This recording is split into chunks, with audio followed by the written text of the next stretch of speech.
विनोद पवारांनी काय चौकशी केली हे जेव्हा मी विचारलं विनोद पवारला, ते काय म्हणाले, आम्ही देऊ, आमच्यातर्फे काय फीडबॅक द्यायचा ना आम्ही देऊ, तू नको टेन्शन घेऊ. आणि विनोद पवार पण सारखं मला हे असंच फिरवत आहे. हे फक्त एकाचा स्कॅम नाही, हे भरपूर लोक आहेत. आणि हे जे कॉन्ट्रॅक्टमध्ये मी काम करत होतो इथं हा पेमेंट 12,000 पण नाहीये, रिअल पेमेंट 26,000 आहे, जो कोणताच काम करायला दिला जात नाही. आणि मग हे 11 ते 17,000 पगार कोण खातं, कोणाच्या खिशात जातो हे पण लोकांनी बघितलं पाहिजे. आणि ही जी फ्रेंड्स इंजिनिअरिंग कंपनी आहे ही गेल्या 40 वर्षापासून या महापालिकेत कॉन्ट्रॅक्ट घेऊन बसलेली आहे. पण का आणि कशासाठी? आणि आता जर मी एव्हिडन्स जमा करायला जातोय तर 5-7 टाक्या बंद केलेल्या आहेत. त्या टाक्याचे नावं सुद्धा मी सांगतो, विजयनगरी पाण्याची टाकी, ब्रह्मांड पाण्याची टाकी, आणि नंतर हिरा नदीमध्ये 2 पाण्याच्या टाक्या आहेत. आणि तिथं सगळं करप्शनचा पैसा या हनुमंत पांडे, विनोद पवार आणि पाणी खात्यातल्या लोकांपर्यंत पोहोचतो. आणि या कंपनीमध्ये मी पहिला विक्टीम नाही, या कंपनी मी 8वा का 9वा विक्टीम आहे. बाकीच्यांची केस दाबली गेली.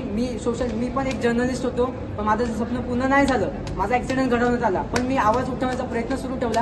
आणि त्या कंपनीची पार्टनर प्रीती वालावकर विनोद पवारांच्या कॅबिनमध्ये बोलली, तू जर मेला असता तर 1-2 लाख मी सेटल केलं असतं. मला महापालिकेला एवढाच प्रश्न विचारायचा आहे, जर हे असे कॉन्ट्रॅक्टर यांना एवढी लाज नाही वाटत, त्या मॅडम स्वतः हँडिकॅप असून त्या माझ्यासोबत अशा वागल्या, याचं पण मला वाईट वाटतं. मी त्यांना कोणती शिवीगाळ वगैरे काहीच केली नाही. आणि ज्या दिवशी 12 मे 2026 रोजी जी घटना घडली माझ्यासोबत महापौर कॅबिनमध्ये, तिथं महापौरांनी काय सांगितलं, क्लिअर कट मेन्शन केलेलं आहे की सर्वसामान्य कोणीही जाऊ शकतं, तिथे कोणी येऊ शकतं. मग मला एंट्री का बॅन केली, कसली भीती होती? आणि 12 मेला माझा फोन का नाही आतमध्ये अलाव केला?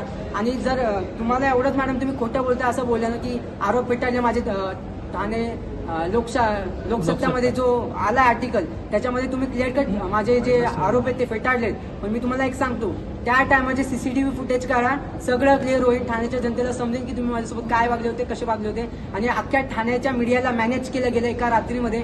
मला ज्या चॅनलमध्ये माझी बाईट घेतली गेली त्या रात्री मला त्या लोकांचा फोन आला की आम्ही तुझी बातमी टाकू शकत नाही, कारण की आम्हाला नेते मंत्र्यांचे फोन आले, आम्हाला धमकवलं गेलं की आमच्या विरुद्ध जाणार का तुम्ही लोक, तुम्ही काय एवढे मोठे झाले का, असे पत्रकारांनी मला सांगितलं आहे. आणि मी पहिला विक्टीम नाहीये महापौर मॅडमचा, असे 3 जणांसोबत मॅडम वागलेले आहेत. आणि ते लोक, त्यांच्यामध्ये हिंमत नव्हती हे सगळं बोलायची.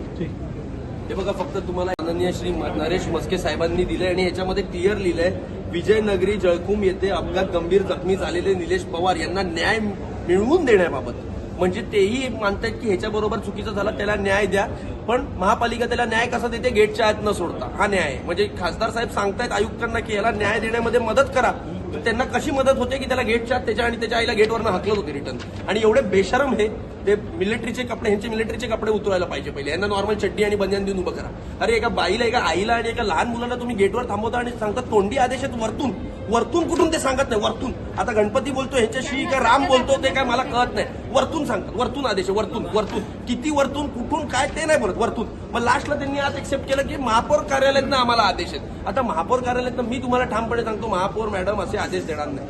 म्हणजे हे कोणाचं आहे, हे काम हनुमंत पांडेचं आहे. आणि हनुमंत पांडेला कळलेलं आहे की हे त्याचं करप्शन ओपन होणार आहे. आणि ह्याच्या मागे हे एक नाहीये, ह्याच्यातनं एवढी मोठी साखळी उघडणार आहे ना की ठाणे महानगरपालिकेमधले सगळे नागरिक वेडे होतील. ही इतकी मोठी साखळी आहे. ठाण्याला आज जी एवढी मोठी पाण्याची टंचाई झाली आहे ना, जे लोक बोलतात की तिथे टँकरनी पाणी चालू आहे घोडबंदरला, ती नियोजन आपलं झालेलं आहे. पण ते पाणी भिवंडीवरून सोनारपाडावरून पुढे येताना त्या पाईपलाईन मधनं पाठवून भुहेरी मार्ग काढून ते सगळं गोडाऊन्सला दिलं जात आहे. त्यांचे पर MLD पैसे महापालिकेतल्या अधिकाऱ्यांना पुरवले जात आहेत. आणि म्हणून ठाण्यामध्ये पाण्याची टंचाई आहे. आणि म्हणून घोडबंदरच्या नागरिकांना पाण्याच्या टँकरमधनं पाणी घ्यायला लागतंय. आपलं नियोजन पूर्ण झालेलं आहे, पण अशा करप्ट अधिकाऱ्यांमुळे ठाण्यामध्ये ही पाणी टंचाईची परिस्थिती झाली आहे. आणि म्हणून माझं म्हणणं आहे की या हनुमंत पांडेवर चौकशी लावा. या चौकशीतनं खूप गोष्टी बाहेर पडणार आहेत. ही छोटी गोष्ट नाहीये, ही खूप मोठी गोष्ट आहे. तर मी मुख्यमंत्री, उपमुख्यमंत्री, आमचे 3 आमदार, उपमहापौर आणि आमचे गटनेते आणि माझे जिल्हाध्यक्ष, आम्ही सगळ्यांना पत्र देऊ आणि ह्याच्यावर सखोल कारवाई झाली पाहिजे, नाहीतर आम्ही आंदोलनाची भूमिका घेऊ. धन्यवाद.